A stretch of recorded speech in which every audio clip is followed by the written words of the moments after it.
Watson TV. So good to have you here.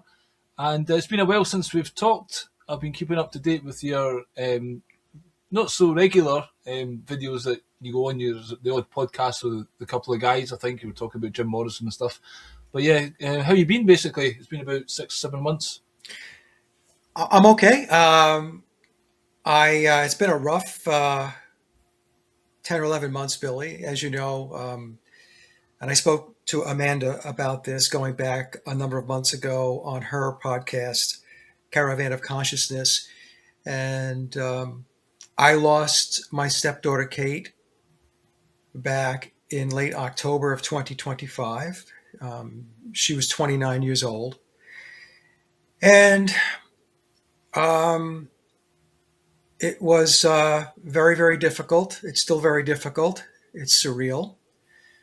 And one of the things I've been spending a lot of time on is before Kate passed away in August, we had a phone conversation, and she was a songwriter and a musician, and she had a band out in LA. The name of the band was Fang Banger. And Katie, when we spoke on the phone, she said to me, Mike, I have some demos, 17 of them, and I was wondering if you'd like to collaborate with me on them. And I said, sure. I wanted to do it. To me, it was great. I mean, I'm this old school guy. I'm going to be 68 in 6 months. And Kate was 29. And I thought to myself, it would be a breath of fresh air for me, who spends a lot of time with my music doing it solo. I don't do a lot of collaborating. I did many years ago, but not over the last 15, 20 years or so. And so I was really looking forward to working with Kate on the songs. And so in September, she sent me the 17 songs, and I listened to them.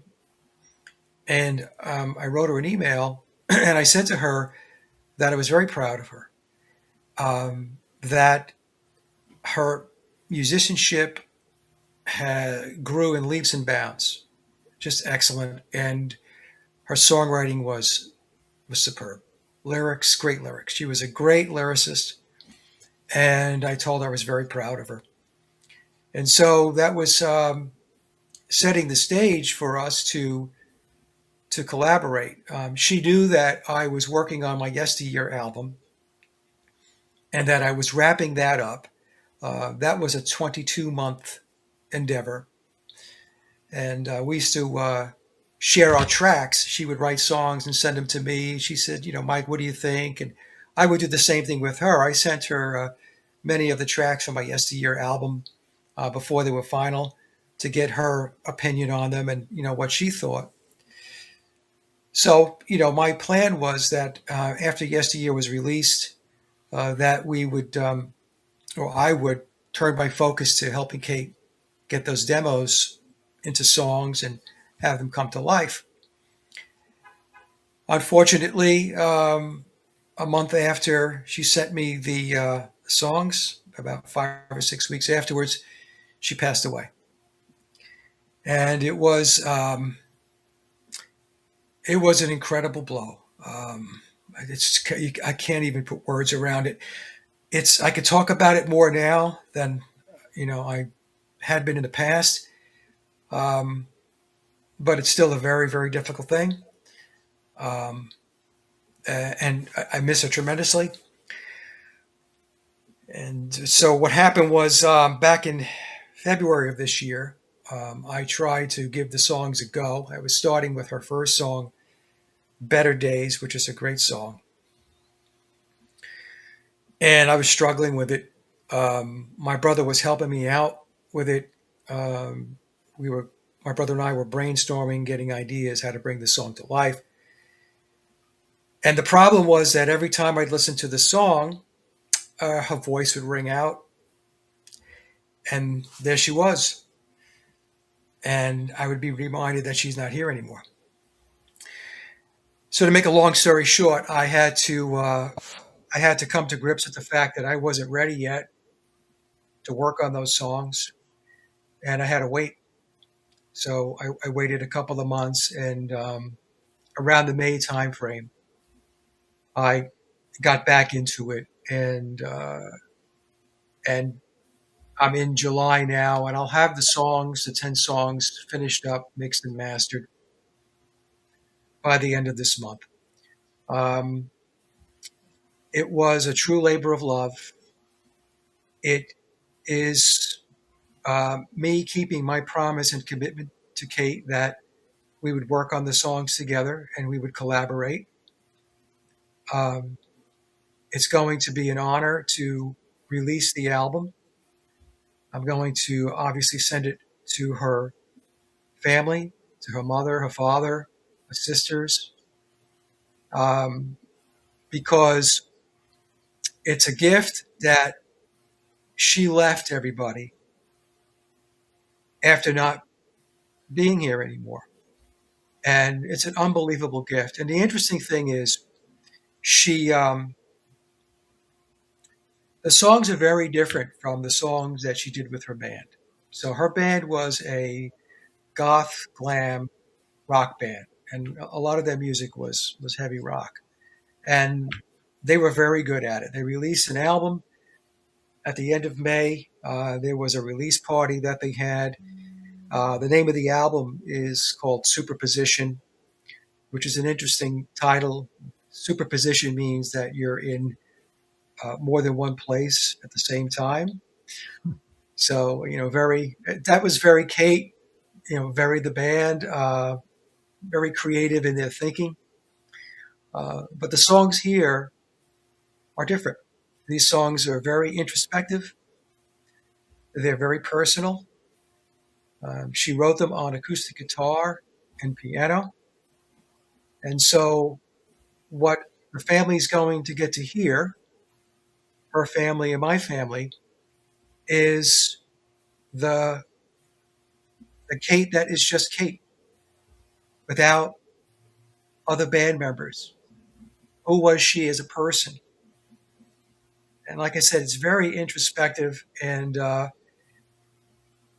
I'm so glad that I did the project, Billy. As difficult as it was um, to get through it, I'm doing it. And I had to step out of my songwriting musician role, and I had to think more in terms of being a producer, producing the songs. So I took a step back. There's 17 songs. I said, which are the 10 that I feel are the 10 best songs? Although all 17 were very good, I chose 10. And then I had to begin the process, because they are demos, of editing and rearranging so that the songs are presented in the absolute best way they could possibly be presented. And of course, this is something that Kate would have understood, because the songs were demos. And if she was still alive, we would have had gone back and forth with, what about this? What about that? Should we add this? Should we add that? How about, some strings here or a keyboard over here? So, so I was doing that process via me playing on the tracks. Also, I used, or am using, an AI, Moises, to build some of the tracks for me, predominantly the drum tracks. But there are some other orchestral pieces that I'm using the AI for. And just a note to everybody: when you're doing music with an AI and you're producing and you're creating, especially in the role that you know I'm in, I have the demos. I have to build upon what I have, which is basically one or two tracks, and create a finished product. Some people think that with the AI, it's just a matter of just typing in a prompt and like magic happens. Uh, a lot of times the AI doesn't get it right. Yeah. And my musician background has helped a lot, because when it gets to prompting the I can tell it very specifically, I want this to happen at this point in the song. and I want these types of strings. I want slow, mellow strings. Um, that type of thing there. So that's the way I'm doing it, collaborating myself, AI, of course, with Kate because she wrote the songs, and it's a lot of work. It really is, but it's going to be fantastic when it's done. And I'm also planning on releasing the entire album on vinyl. All right, cool. Yep. You do that with your own records as well. Yes, I do it through SoundCloud. I'm a SoundCloud Artist Pro, and in the Artist Pro category, um, they have um, they have an association with Elastic Stage. That's the name of the company out of the UK.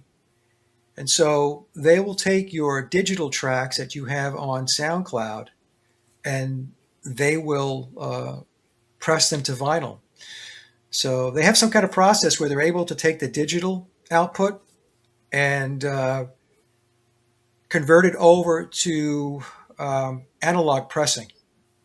So they have to do something there with the mastering. I'm not really sure, how they do it. It's probably all AI driven, but there's a conversion that takes place. And I have the albums. In fact, here's my yesteryear album,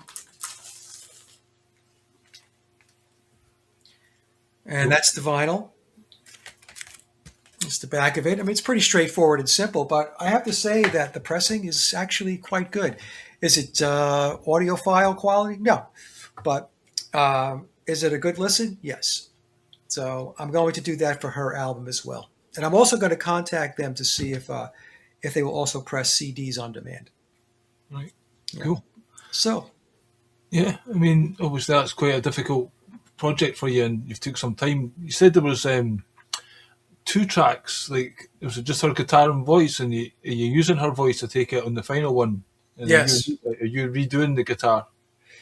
yeah. So I had to break out her songs, the demos. I had to break out the stems, and so the AI will break out the stems.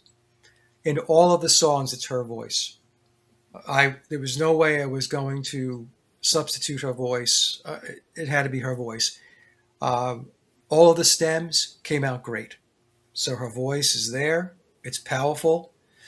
Um, I also, where I was able to, I retained her guitar playing and her piano playing.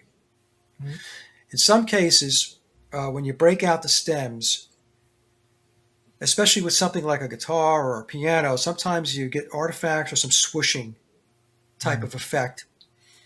Where I was able to edit and fix that in Audacity, I did that. Where I wasn't able to, what I did was I went into the AI and I took Kate's guitar track or her piano track, and I went into the AI and I said, here's the reference track. I want you to emulate this. So the AI did it. So the AI would go take a listen to, well, quote, listen to the guitar track or the piano track, and then it would give me a emulation or a replication of her playing, but without all of the, some of the swishing or the artifacts that I was having difficulty with trying to correct because of the splitting of the stems out. And so the like the guitar and the piano in that case are inspired by her. Yeah, So that was that was I wanted to stay very very tied into her. yeah, And of course there were other tracks where I played on them, and especially there was two tracks in particular where it required a lead guitar track, and I laid those tracks down myself. And there were tracks where I played the guitar, not the AI. Tracks where I played bass, and because that would have been Kate and I collaborating. yeah. So that's been the process, and it's been um, very very interesting. I had to teach myself the whole AI bit of it. Uh, so it's not difficult to learn, but you do learn quickly that it's not a magic wand. Yeah. That there are things that you have to do that to keep it honest and to keep it in a direction where you want it to go. I tried a couple of times where I let it try to do its own thing, and I listened to the track, the stem it built. I thought, no, that is absolutely not going to work. Yeah.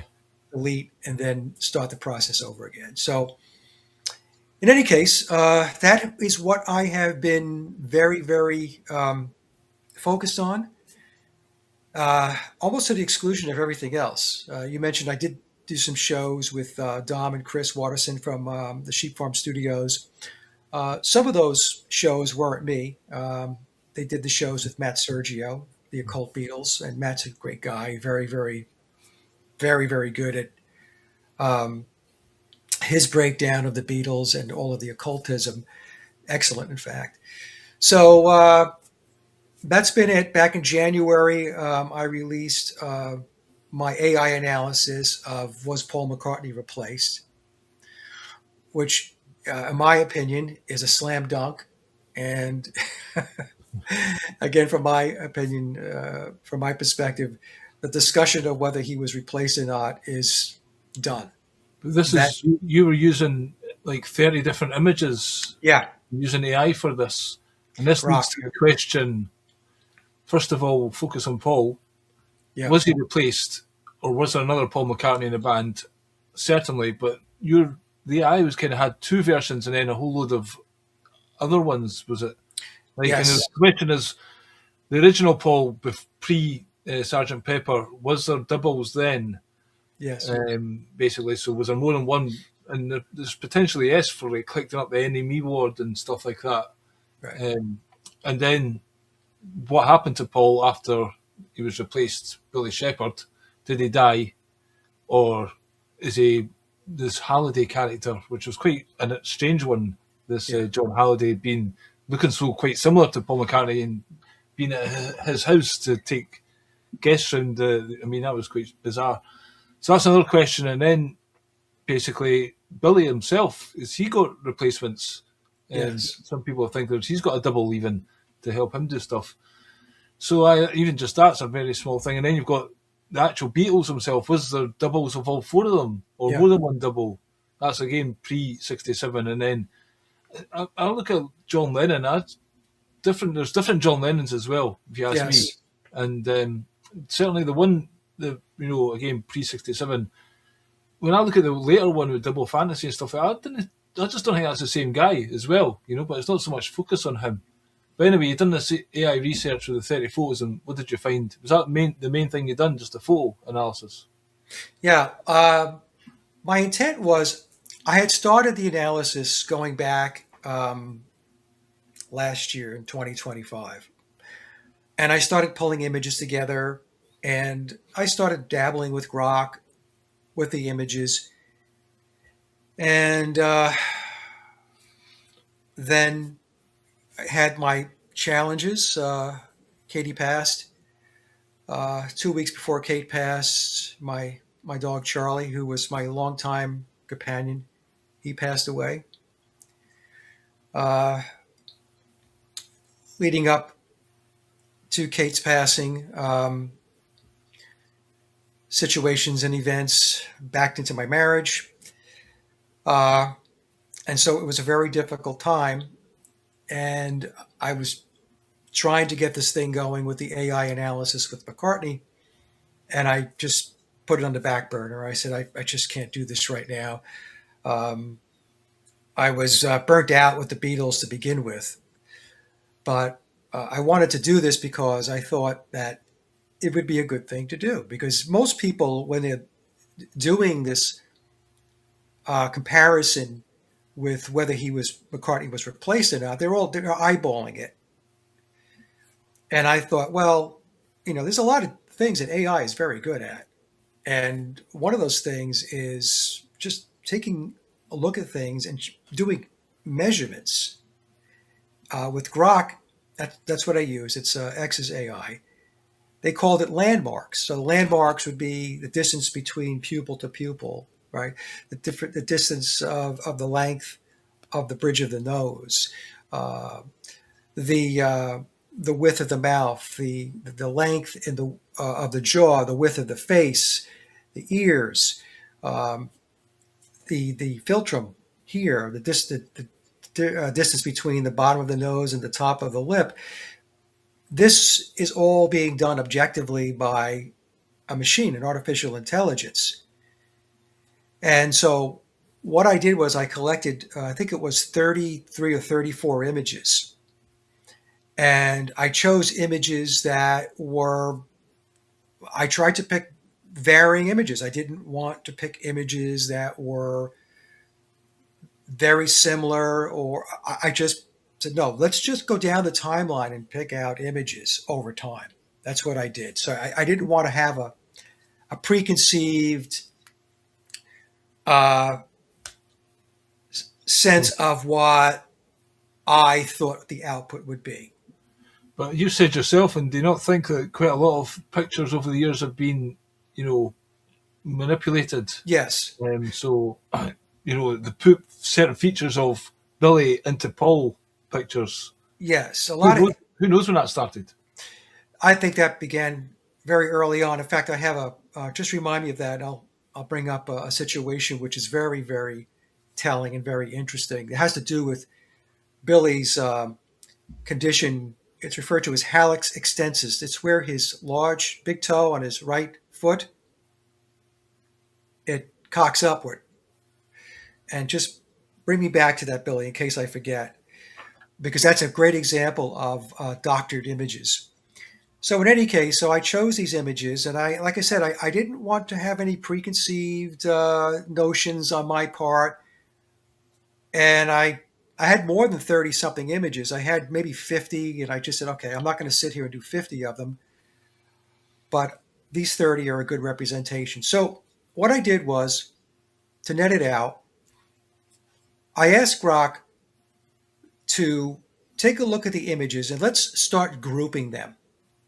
So group A is the core group. So the core group represented what Grok considered to be biological Paul McCartney, based upon the landmarks, the analysis of the facial features, distance between pupils, like I said, bridge of the nose, length of the face, width of the face, the mouth, everything. Ears, where the ears were visible, forehead. And so we established a core group of Paul McCartney.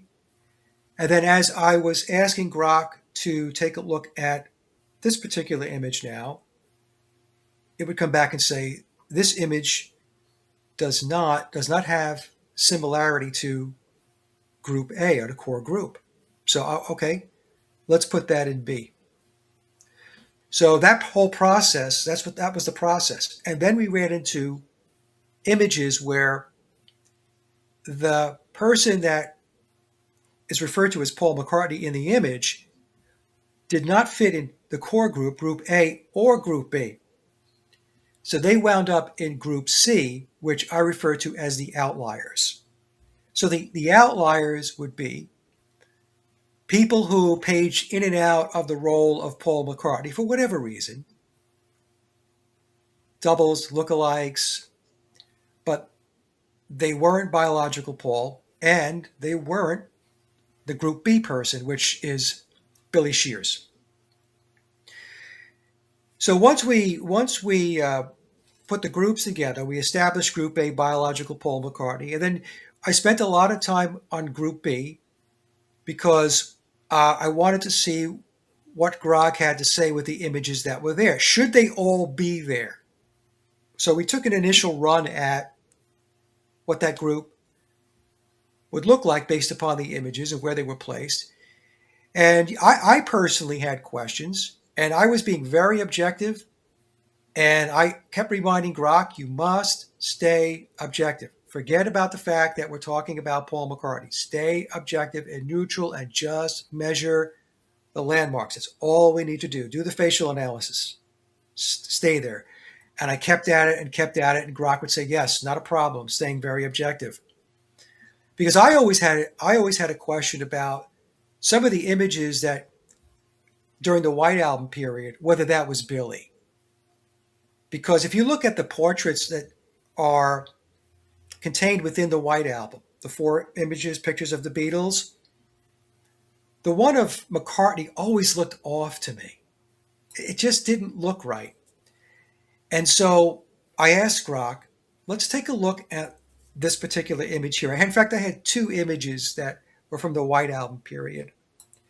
And I asked him, let's double check to make sure that those 2 images, those 2 people depicted in those images, that they belong in Group B. Group B is kind of the ones you would definitely, the later ones that you would say, yeah, that's what we Billy. say. Billy, yeah. That's Billy. So when, I asked Grok, I was really pushing Grok to analyze, because myself, I wasn't sure.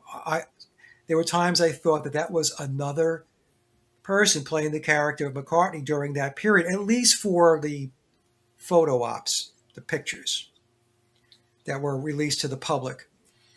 And Grok came back and said, no, very strong similarity. So the net of it is this. Group A was Paul McCartney. Group B is Billy Shears. And Group C was the outliers. There was one image in Group C that a lot of people like to point out and say, oh, this is Paul McCartney during the Hamburg days. And it's the image where he's got his hair slicked back and he has a kind of the cute McCartney look and with the pretty boy face. And I said to Grok, is it possible that image is a hybrid of the Group A person and the Group B person? Is it possible?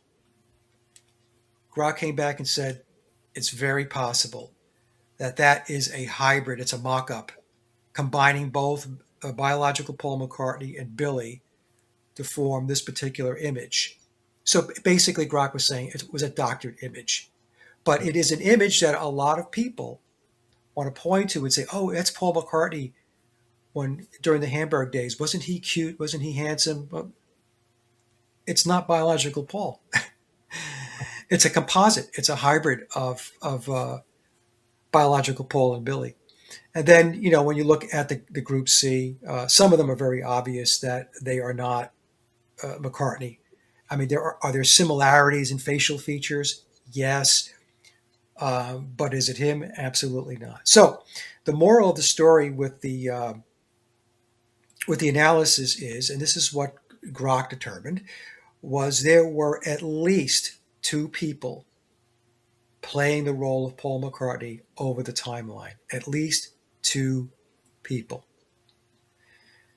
And, I released it, and there were a lot of people that were very happy I released it, because especially those that are into the whole Paul is dead investigation and the research, because it was as close as we're going to get to a, quote, forensic analysis. Some people want to say, well, can't we get DNA? Who's going to give you DNA? I've explained, over the years many, many times, this was a deep state operation. It was a psychological operation, right?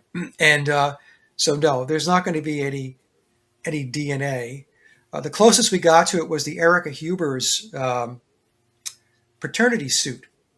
Yeah. That in Germany, right? But, that came back, and it wasn't DNA back in those days. It was a different type of a blood analysis that Billy had to give. And so even with that, it came back and said that the blood didn't match, which got Billy off the hook, because what the court decided was that he wasn't the father. Yeah. And the truth of the matter is, it's kind of comical in a way, not for the Hubers, but I mean, when you take a look at it from the outside looking in, no, he's not the father. Paul McCartney is. Paul McCartney is. So, so again, this AI analysis, as far as I'm concerned, basically shuts the door on the whole thing. And anybody that wants to argue it, you're just not coming to grips with reality. I have said to people that all you need to do is look at the summary chart that I put in that analysis, in that presentation, take a look at the three groups, and you should be very, it should be very, very easy to see that there is more than one person playing the role. And if you can't see that, then I don't know what to tell you. And also, I hope you're never in a position where you've got to pick somebody out of a police lineup. Well, this is the thing. I don't think you really need what you've done to see it. You know, I mean, even the heights. Oh, we get Yes, Jane Asher at a certain height. Obviously, she's right. with the two Paul McCartneys, and there's like a 6 inches difference there. Yeah, and Billy towered Hmm. over Jane. And of course, we have Billy's eye. So, and that's a real thing. Some What people, about the Italian forensic team as well? They were yes, the ones that tried to disprove it. So there was another quite hardcore analysis. yes, that was back in 2009. So they took on two forensic experts out of Italy, and it was published in the Italian version of Wired magazine, Wired Italia.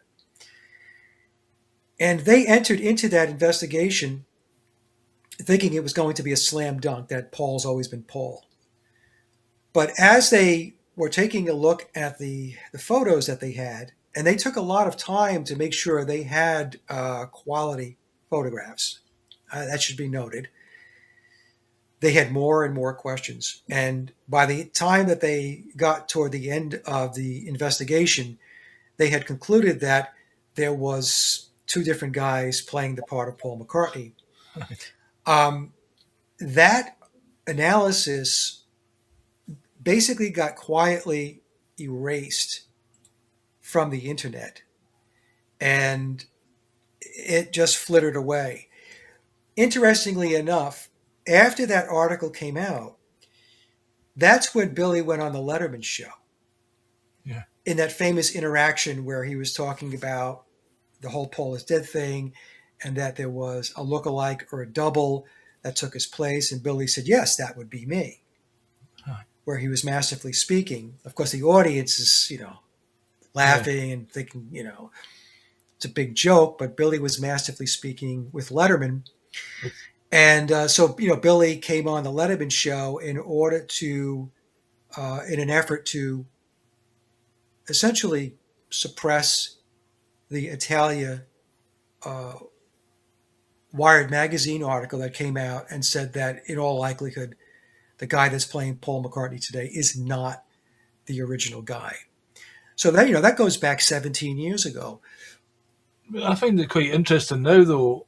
It's almost like he wants people to know that he is. And again, this masterfully speaking, there's so many instances where he's told you outright. In fact, I've got a wee clip here. I'll just share it. It's about a Yeah, minute long. sure. In the new Spinal Tap movie, Ah, he does a wee reference here. So we'll just play this. Again, he's just blatant with it. In the E chord, and it brings us right back to the dub. No, you can explain it all you want. Yeah. It's just that we can't hear it. I interrupted. Is that what's happening in that bit? No, what's happening is that you're pushing back against anything you don't care for or anything you don't understand, which is a lot. Hey guys. Hello. Hey, can you hear me? Yeah. Paul here. Is that the Paul? It's one of them. Well, no, it's the one, actually. Well, I was listening. I got a suggestion for you. So is that the Paul? It's one of them, actually. I mean, again, it's absolutely blatant, but yeah, you can't miss it if you're not tuned in. yeah. Billy wants people to know, but he's doing it in an indirect way. For instance, publishing the memoirs of Billy Shears. The first edition came out in 2009. I think the most current edition goes back to May of 2023. But the way he's working this thing is, for those who are intrepid, you're going to know.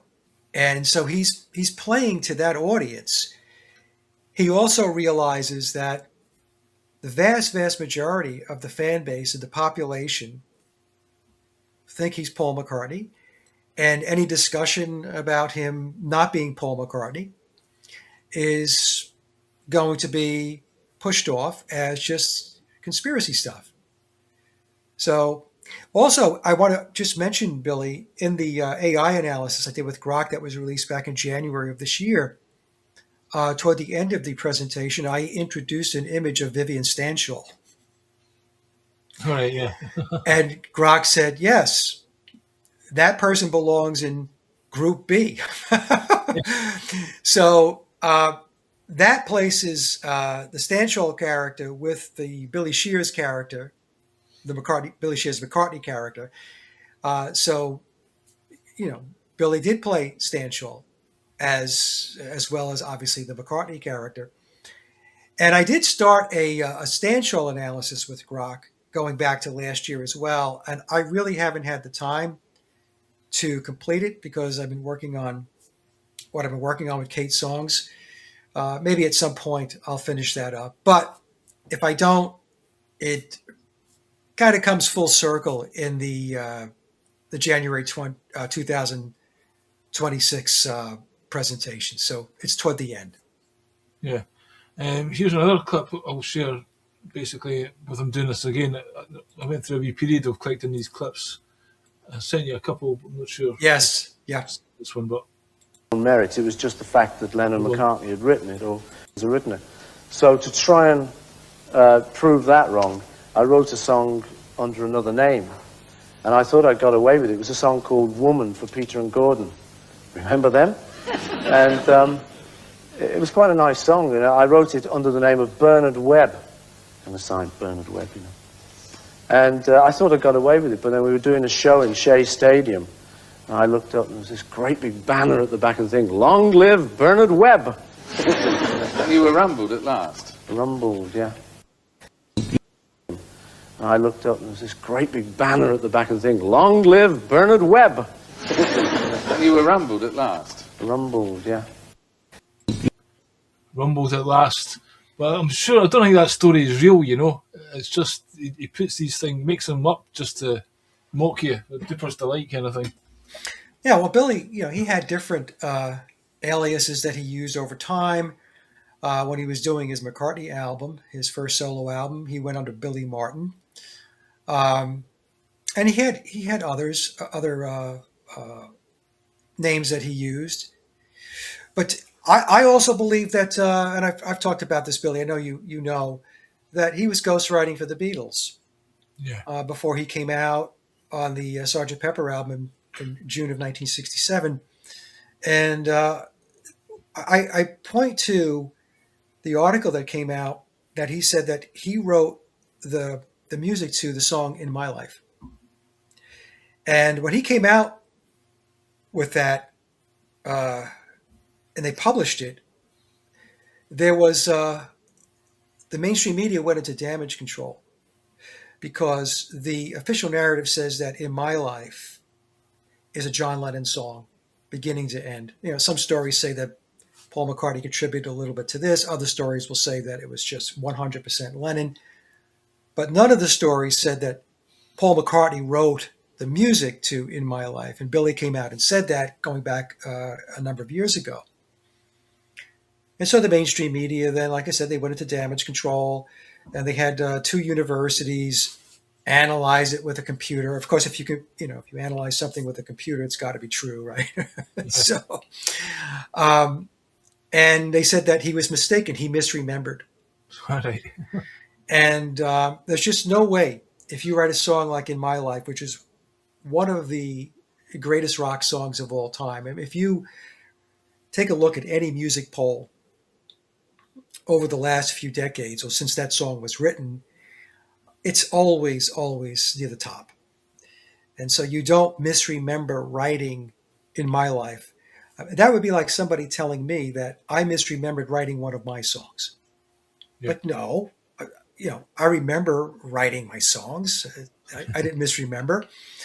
So that was him, again, in a way, masterfully speaking, and giving everybody a wink and a nod, and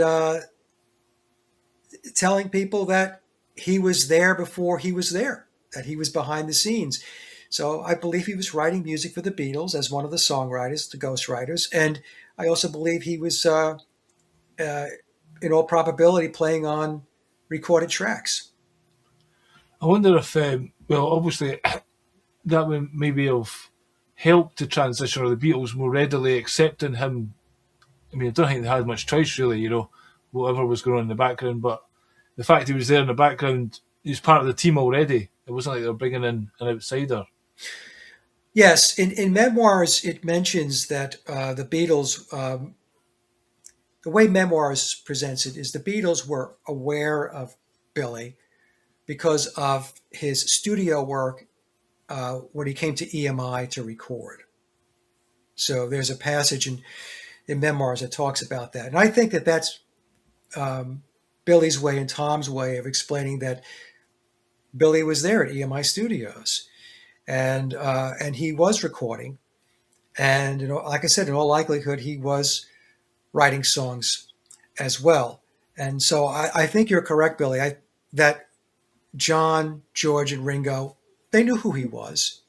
They may not have known like in intricate detail who he was, but they were at least associated with him, especially if he was writing some of the songs or he was one of the studio musicians playing on the recorded tracks. And some of the Beatles, or maybe all of the Beatles, were in the studio at the time during the recording of the tracks. I mean, they would, if he was there playing whatever he was playing, piano, he could have played, like I said, he was a wind instrument player, he still is.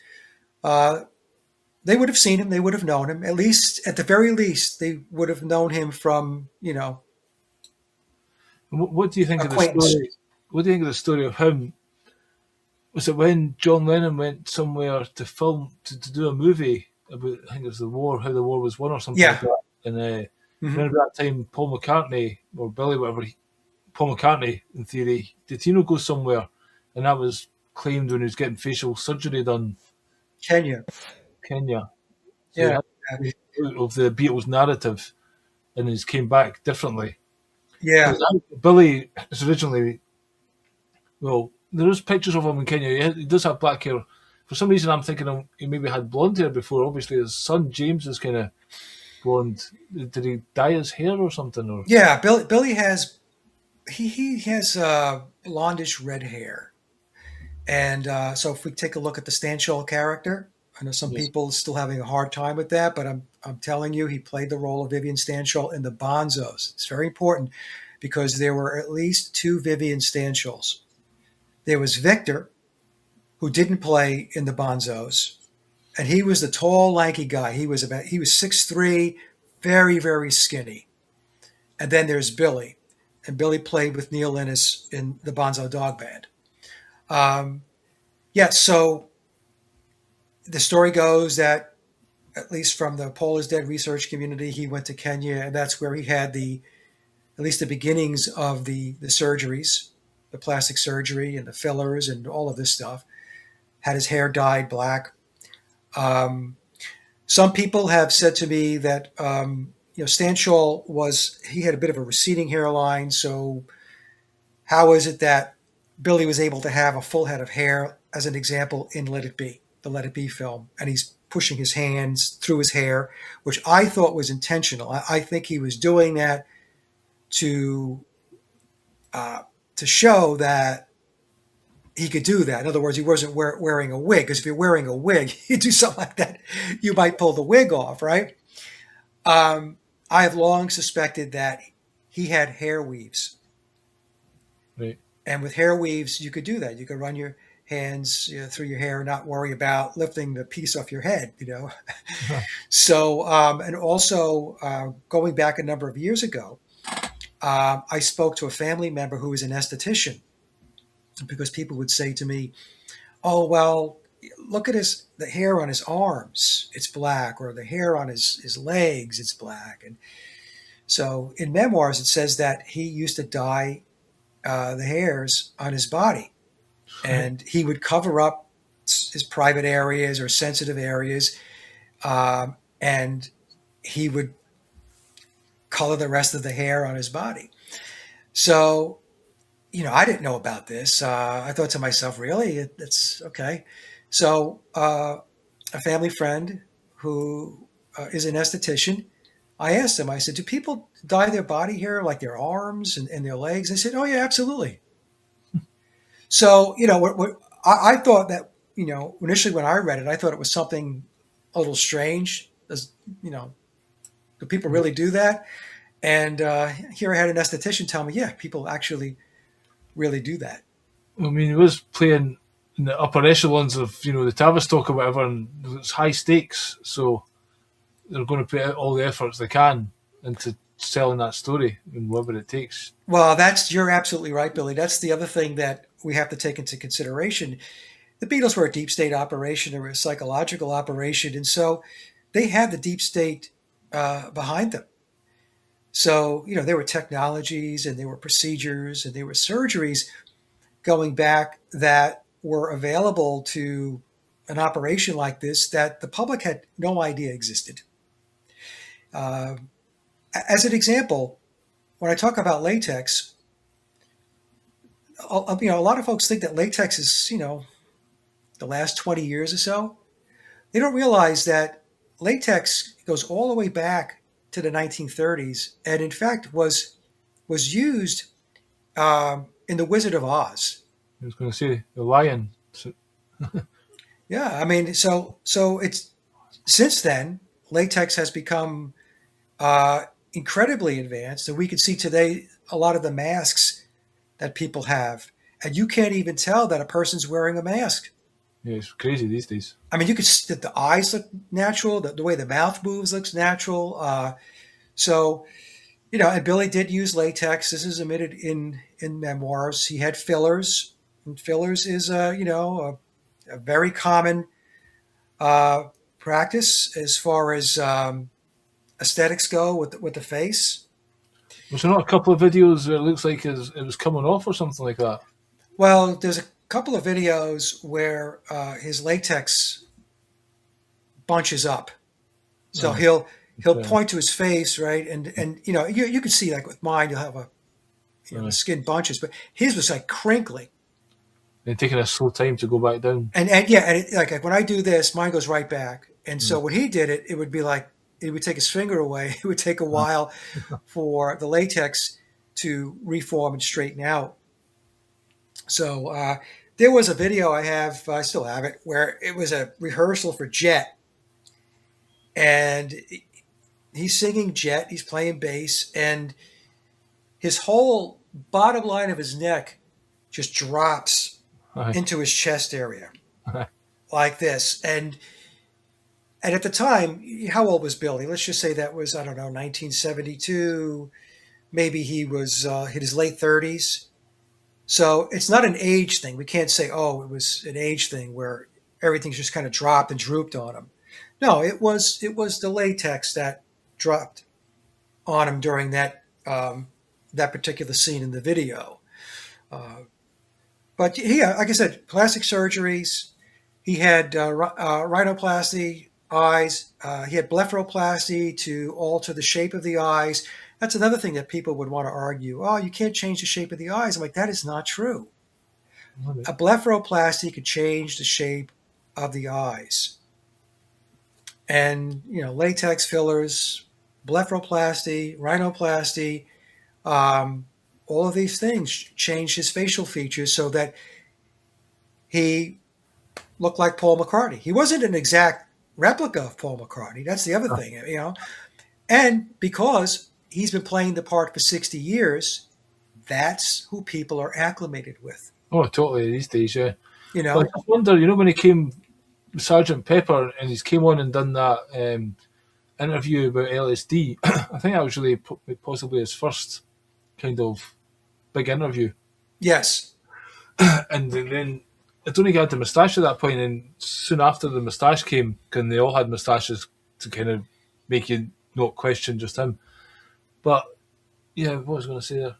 With that interview with the LSD, it was just very... wonder, people watching it, there must have been so many people realised it at the time. Do you know what I mean? And then over time, this new Paul McCartney image is kind of plastered over the old one. But you just wonder, it's like, I guess, with the moon landings, there's a vast swathe of people who didn't believe it at the time, but nobody gets to hear these people say the story. And I'm sure it's the same with, Paul McCartney. because there was a difference in his mannerisms.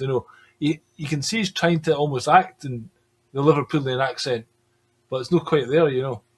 No, that was a very telling interview because there are videos out there where they present biological Paul on one side of the screen, and that interview with Billy in 1967, and he's talking about LSD, and it's very obvious that it's not the same guy. First of all, his face was narrow, and he had a wig on his head, which was very obvious. Every time I see that video, I think to myself, I don't know who plopped that wig on your head, but it's like up here, and it looks ridiculous. And it's obvious that he was wearing a wig.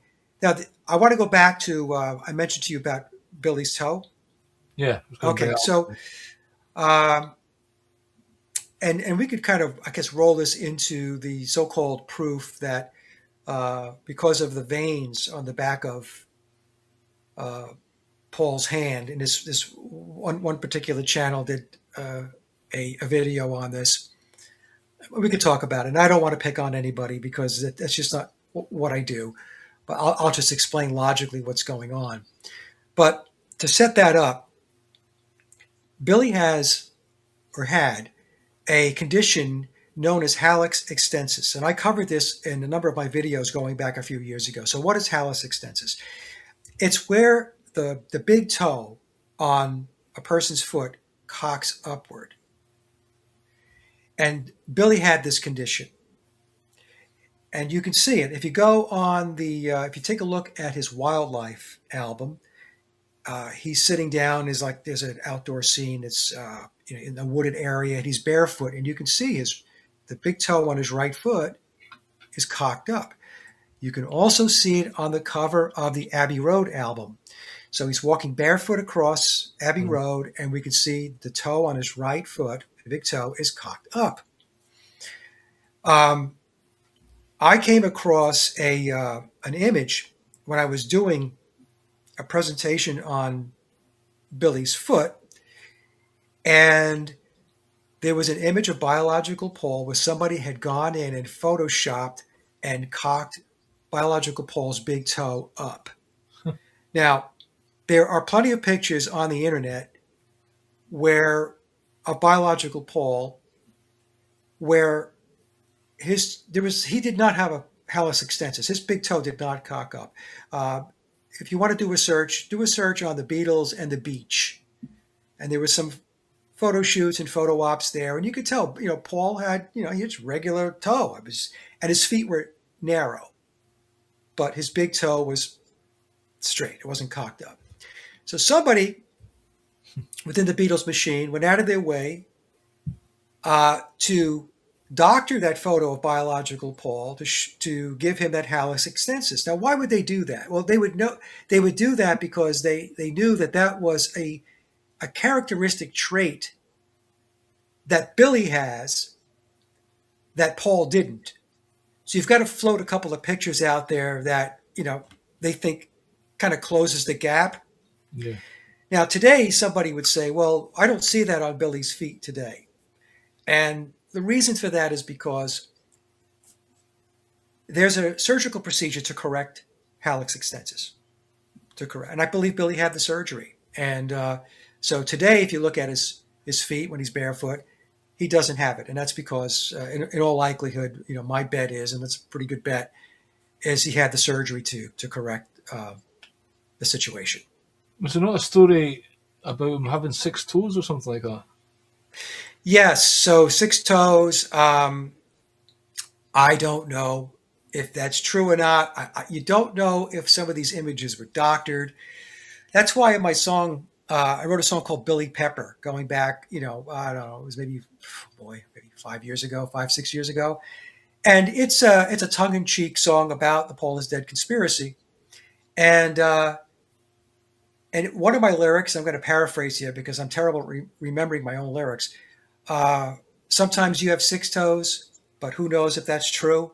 And I actually have that as a lyric in the song. I don't know. I don't know if he actually has 6 toes. Some people claim that he had the 6th toe removed. Marilyn Monroe had 6 toes, Right. and she had the 6th toe removed. So she had the operation to remove it. So could that be the case with Billy? It could be. Could it be that the 6 toe images are doctored? That could be too. And to be honest with you, from my perspective, it doesn't really matter because my research transcended the whole was Paul replaced bit. And we had to really get down to why the Beatles were there to begin with, whether Paul was replaced or not. And that was to be a major league social engineering initiative coming out of the Frankfurt School in Tavistock to social engineer the world and to push cultural Marxism.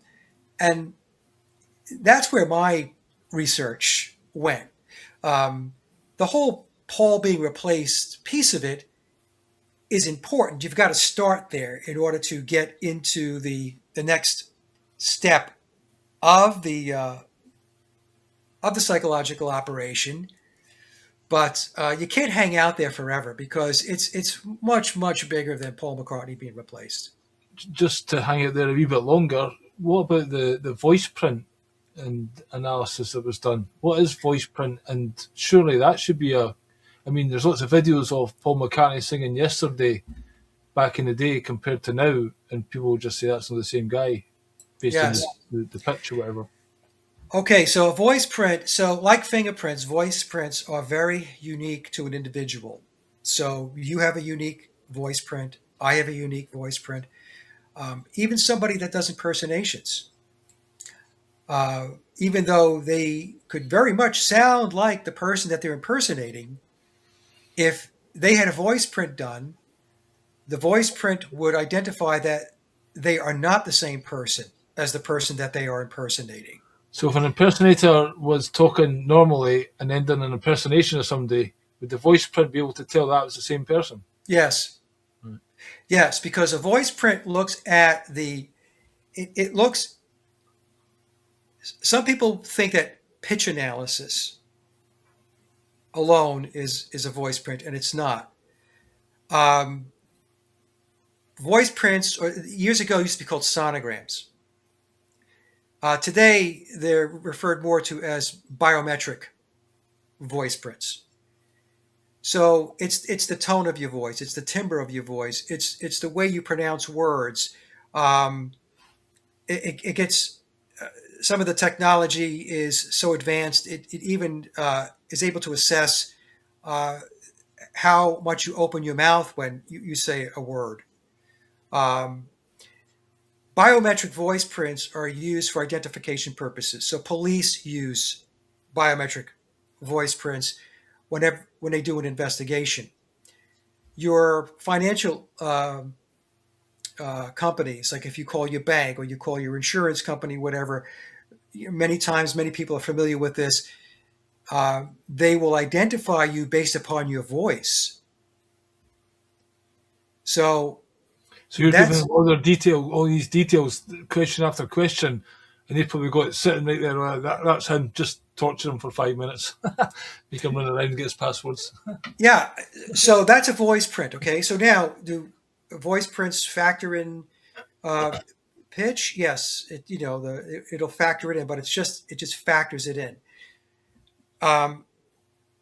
There are, the detractors. I'll call them the detractors. People who don't believe that Paul was replaced, that Paul has always been Paul, will point to a particular channel that analyzed yesterday. And what they were looking at, this person was looking at, is Yesterday being sung by Paul McCartney, and then a later version of Yesterday being sung by Billy. And in a particular couple of notes, the degree of the note being a little flat or a little sharp with regard to the target note was similar. Okay? Yeah. Okay, that's great. That does not prove that they are the same person. Because if I bring 20 people into a room, 20 vocalists, and I'm talking about 20 people who can sing, and I ask them to sing Yesterday, and I ask them to sing Yesterday like Paul McCartney sang Yesterday, What happens when out of the 20 people, there's 5 people that have the same type of inflection with that note? In other words, they're a little flat or a little sharp based upon the target note. Does that mean that those 5 people are Paul McCartney too? Pitch analysis is not used for identification purposes, period. It's a very good tool to identify where backing tracks are being used or where vocal tracks are uh, are being used from a previous performance. So as an example, if Don Henley is singing an Eagles song and he sang it 10 years ago, and he's doing a concert today and he sings that same song today, a pitch analysis will be able to take a look at the vocals for the vocal from 10 years ago and the vocal today and take a look at it and see if there are any discrepancies, if they're different. If there's no difference, then the same vocal is being used because human beings are not machines. So if I sing a song of mine today, and then next week I sing it again, and a week after that I sing it again, there are going to be variations and fluctuations in my vocals. In other words, each time I sang that song, if it was put through pitch analysis, would not be identical. Even if you're a perfect, amazing singer that could, an opera singer that knows music inside out and how to sing, there would still be a difference. I guess if an argument could be made if you have perfect pitch, that you could pull that off. But I suspect that even with perfect pitch, there are going to be some slight nuances or anomalies that when examined, the person who's doing the examining could sit there and say, I'm not so sure. That might not be the same vocal, or it could be the same vocal. But the thing is, Billy, most singers, especially in pop music, they don't have perfect pitch. Yeah. And in fact, another thing that pitch analysis is good for is to see where vocals that have been recorded by these pop artists, where they have been snapped to the grid. So when they sang the vocal initially, they were flat here, sharp here, flat here, sharp here. And then pitch correction software goes in and says, these are the notes that are supposed to be hit. Boom, boom, boom, boom. And then it snaps everything to those points, to those notes. But again, that's not a biometric voice print. Now, going back into 1968, there was a Dr. Henry Truby. He was a professor of linguistics with the University of Miami. And he took on the task very similar to the forensic scientists out of Italy in the 2008 timeframe, when they were taking a look to see if Paul has always been Paul. He looked at the song Yesterday, and he then did a sonogram, which back in 1968, that would be a voice print back then. Again, the technology has advanced significantly since 1968, but still there was technology to do this. And Dr. Truby was an expert in this area, in sonograms and linguistics. In fact, he was considered to be a professional subject matter expert on linguistic topics, and he would go to court and testify in court cases. I mean, so he was an expert at this. He took a look at Yesterday, Penny Lane, and Hey Jude. And again, when he entered this into this little endeavor, he thought that it was going to be a slam dunk. It's the same guy singing. But he did it. And when he got done with his sonogram, he said that there is a high probability that the person who is singing on Yesterday is not the same person singing on Penny Lane and Hey Jude. Now, he did not rule it out that it was, in other words, he wasn't saying absolutely it's not the same person. He said that there was a high probability that it's not the same person. Again, we're talking about technology that goes back 60 years ago. I have said in an interview, one of the interviews I did that I put on my Substack, that if biological Paul McCartney were alive today, or even if we just use a recording of his voice today, his speaking voice, and Billy spoke, and they were calling into their bank, and the bank wanted to identify Billy as Paul McCartney so that Billy can, transact on Paul's accounts. He would fail the biometric voice print, and he wouldn't be allowed to get into Paul's accounts, to access Paul's accounts. Same way that he managed to dodge the baby bullet. Yes. So the thing is, there's a lot of information out there that absolutely shows that the guy who's playing McCartney today he's not biological Paul. He's not. And just to touch on the vein thing for a second. So the same channel that did the thing with the pitch analysis, which again, like I said, is not voice analysis. It's not biometric voice analysis. So pitch analysis cannot be used for identification purposes. So you just take it and you toss it. But this whole thing with the vein, and it's the dorsal metacarpal veins on the back of your hand. So basically, somebody's saying that there was an early version of Paul McCartney, Paul and Billy, that had the vein, and then Billy has the vein, so it's the same guy. Right. So we're saying that the veins they map, that they're identical on the right hand playing the instrument. Problem number one with that is going back to the example I gave with Billy's cocked big toe and how images were doctored to give Paul that same feature where his toe was cocked up. In fact, like I said, I have one of those images, so I have proof that at least that image was doctored. So the first thing you have to understand is that you're without knowing your source documents or where your images are sourced from, okay? The likelihood that you're working with doctored images is high.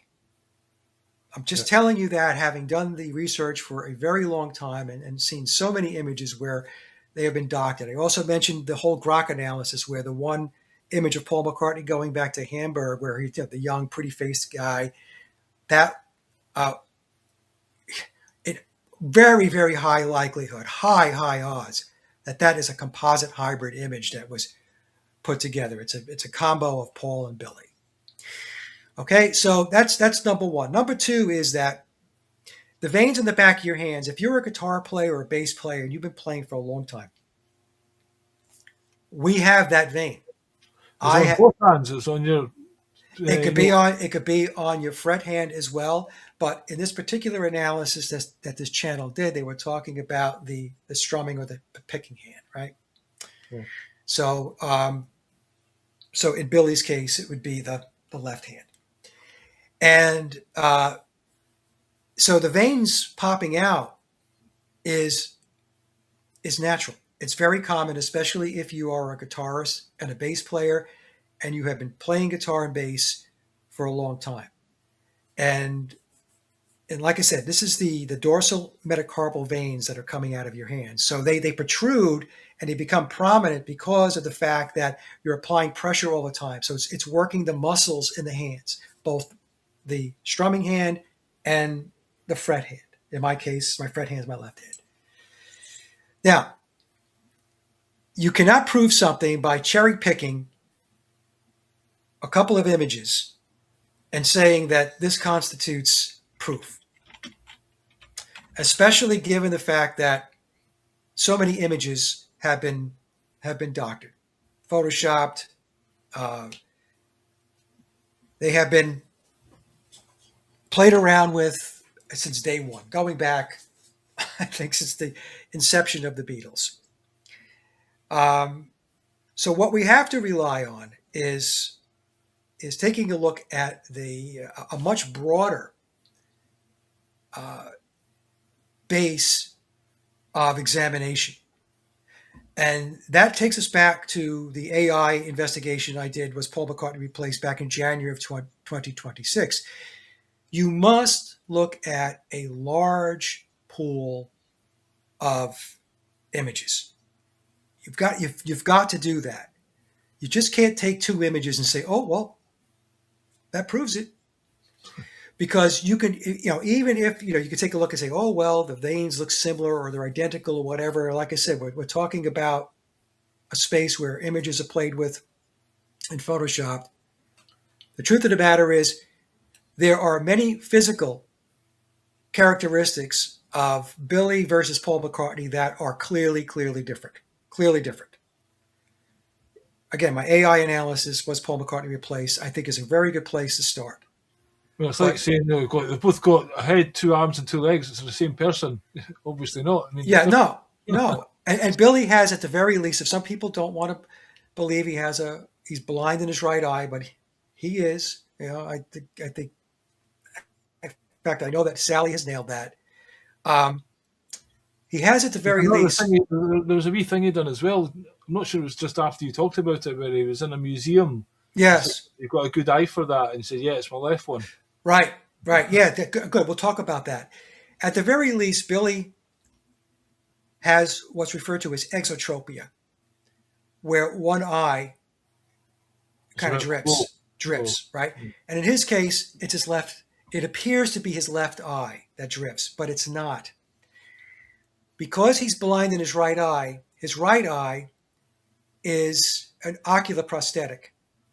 And he has movement in that eye. So there's another fallacy out there. And I've received emails and comments on this. Prosthetic eyes don't move. Wrong. It depends upon how badly the eye was damaged. If the eye was badly damaged, yes, then the ocular prosthetic is static. If the eye was not damaged badly, then when they put the prosthetic in, the eye muscle moves the prosthetic. And in a lot of cases, that movement is very good with the other eye. In Billy's case, it is very good. But there are times when his prosthetic in his right eye lags. And it lags when he looks hard left. So when Billy looks hard left, his left eye will go all the way to the left. His right eye does not. That's his blind eye. His ocular prosthetic is his right eye. It will go left, but not as much as the left. And that's where you can see it. And once you see it, you cannot unsee it. Because people send me videos. They'll say, "Mike, look at this video. I'm noticing his eyes." I'm like, there you go. Now you're seeing it. Right. You're seeing where it's not in perfect sync. So that's number one. That's one of the most important differences. It is the most important difference that Sally discovered that differentiates Billy from Paul McCartney. People talk about the height. Yes, Billy's taller.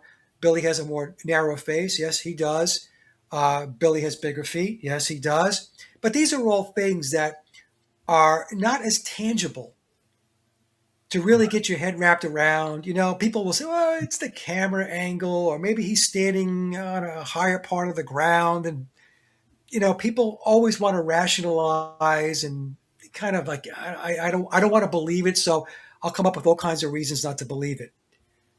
But with his eye, once you see it, you cannot unsee it. And to your comment, Billy, he was on a morning talk show. I think it was CBS going back, I don't know, a year and a half, 2 years ago. And he was being interviewed by the person on the network. And he was going through that Eye of the Storm exhibit. And these were allegedly photos that Paul McCartney took when he was in the United States, in New York, going back to 1964. And so they're talking about these images, and they stop in front of this one image. And it's an image in front of this building, and there's a cop in the street. And by the way, the cop looks gigantic. And there's all these, screaming girls and young people. And so, like you said, the person who's interviewing him says, you really have to have an eye to take a picture like that. And so Billy leans forward, he taps his foot, which is it's a Masonic symbolism, and I forgot. I can't believe I forgot what it is, but he clicks his heel. He looks at it. He goes, "Yes, it's my left eye." So that was Billy's nod to Sally's work, that you figured it out. You got it. Yes, I am blind in my right eye, and my good eye is my left. He did the same thing for me with another interview that he did, where he talked about Let It Be and the album, and coming in to record 12 to 14 new songs from scratch. He said, to do that within 30 days. But initially in Let It Be, they were supposed to do that within 2 weeks. Right. And it was going to lead to a live concert. And then that was going to lead to a TV special. So as we all know, they get into Let It Be, and it's in disarray. Right? They're not writing new songs. There's a lot of goofing around. There's a lot of going back to old, playing cover songs. And it was just it was an unproductive event. It seems crazy to me. I know I don't want to interrupt you, but they had all that production and everything, and then Billy's come in. Sergeant Pepper's still highly produced. It seemed to get a bit looser on the White Album with different writers and stuff. Then you've got Abbey Road. Abbey Road's amazingly well produced. Yeah. How did they get to the state where they let it be, and it's just like a dog's dinner, or they hand it to Phil Spector? And where's the quality control, and why is it unravelled so badly? Is this because Billy's wanting John and George to write more, and right. why give them more responsibility if they're not up to it? Right. Well, they didn't want to. George and John didn't want to do it. They didn't want to do the Get Back sessions, which wound up being Let It Be. Billy brought them in. And I believe Billy brought them in because Billy knew that they had no documented footage of them working in the studio, writing and recording music. He knew that, right? Yeah. He's like, we have a big piece of the puzzle that's missing. All of the stories say that we do this, but we have no documented proof that we ever did it. Yeah. So let's do it for Let It Be. Right. So he calls the Get Back sessions, and they're a disaster. They're a total disaster. And, what was supposed to be 12 to 14 new songs, I think it might have been 14 new songs, a concert, and then a TV show, wound up being 5 songs played on a rooftop to nobody, and the release of a grainy movie. And a lot of people believe that all of the songs that are on the Let It Be album were recorded within that January timeframe of 1969, and that's not true. Recording for Let It Be went on beyond January and actually into the early months of 1970 before the release of the album. George had gone back to redo his vocal on, I think, For You Blue. John redid his vocal for Don't Let Me Down. Billy deleted John's bass line for Let It Be and went in and recorded his own bass line. Phil Spector said that he called Ringo in to do some of the drumming on Long and Winding Road. That was in the beginning of 1970. I think the album was released in May of 70. So there was a lot of stuff still going on beyond January. And so what happened was, Billy's doing this interview and he's talking about Let It Be. And he said, we came in to record all of these songs within 30 days. And I'm going to paraphrase, but he said it was an impossible task. He said it was impossible to write, learn, rehearse, and record these songs within a 30-day period of time. And I'm watching this and I'm thinking to myself, some people are going to think like I'm patting myself on the back. I'm really not. I'm thinking to myself, I think he's talking to me. I think what he's saying, hey, Mike, you got it right with Rubber Soul. Okay? Rubber Soul did not happen the way the official narrative says it happened. It just didn't happen. Because 4 years after, right, October of 65 to, January of 1969, They couldn't do it.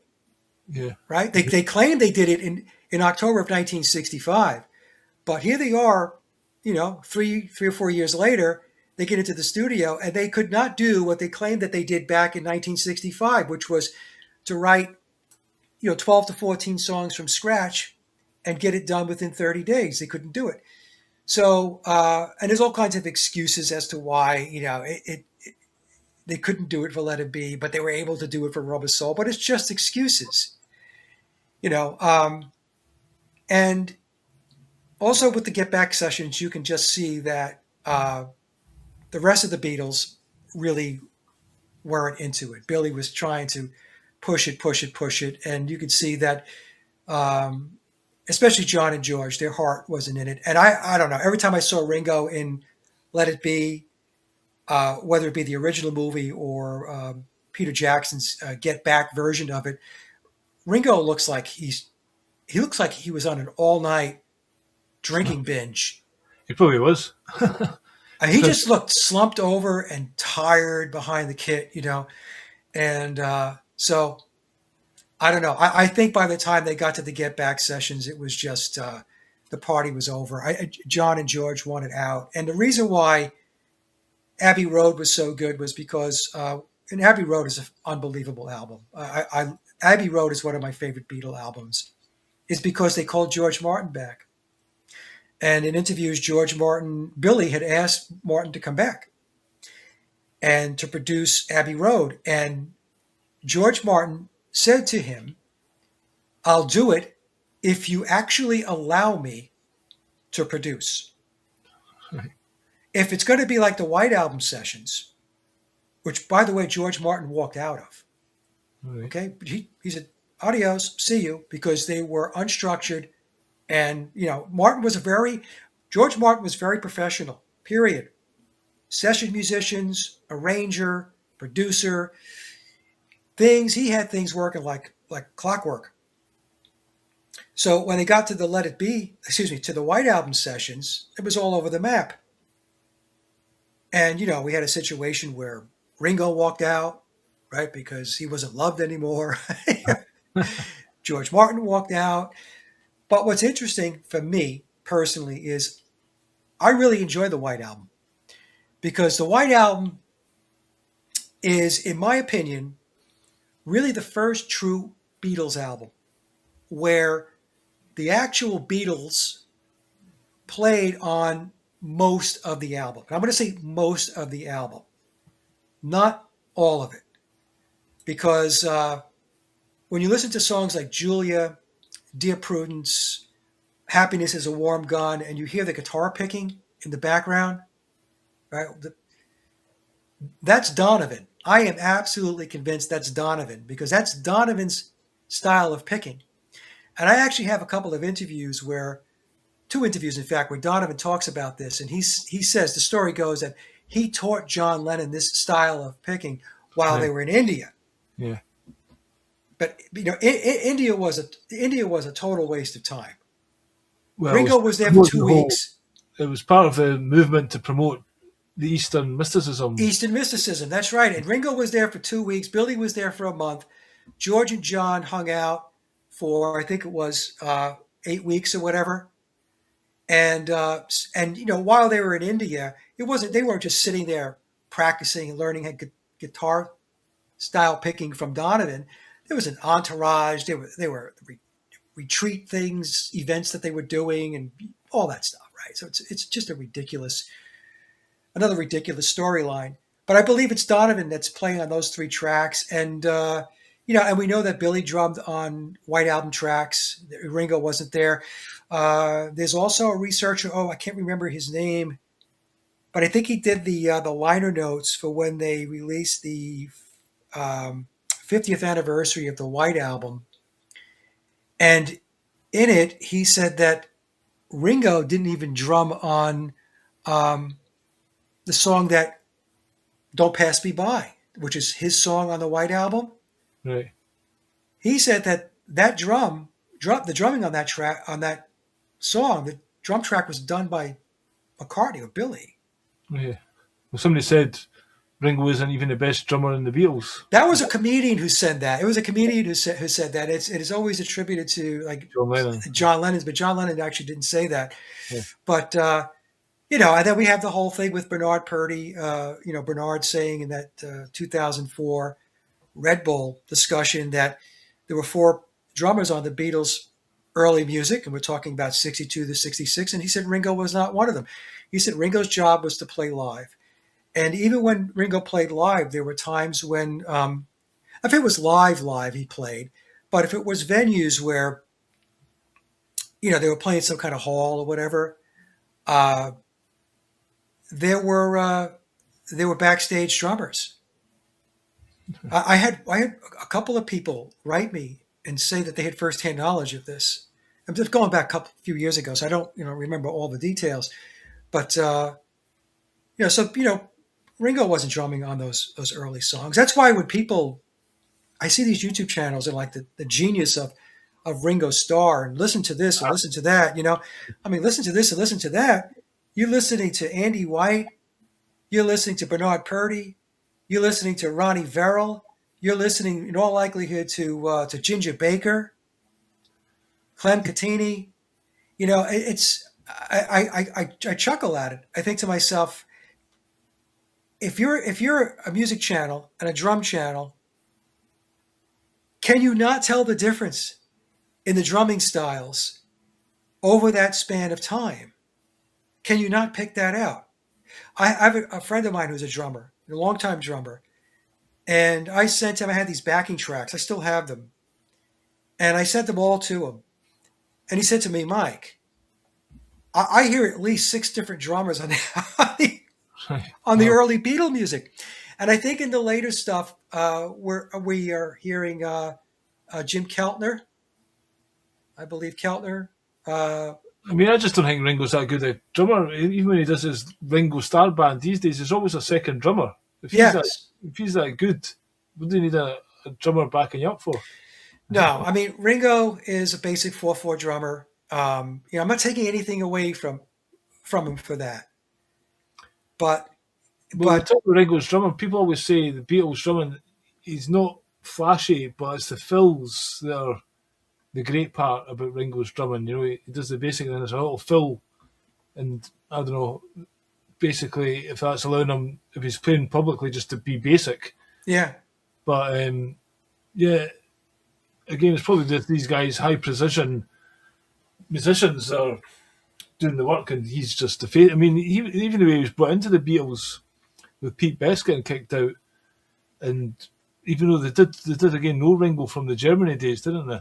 Yeah, he was with Rory Storm and the Hurricanes. It was just, again, they've just accepted him. They're doing the Beatles at Hamburg, this group of lads. Oh, you need to get a drummer. All right, fuck off then. Get this guy in. No bother. Ringo's winning the boys now.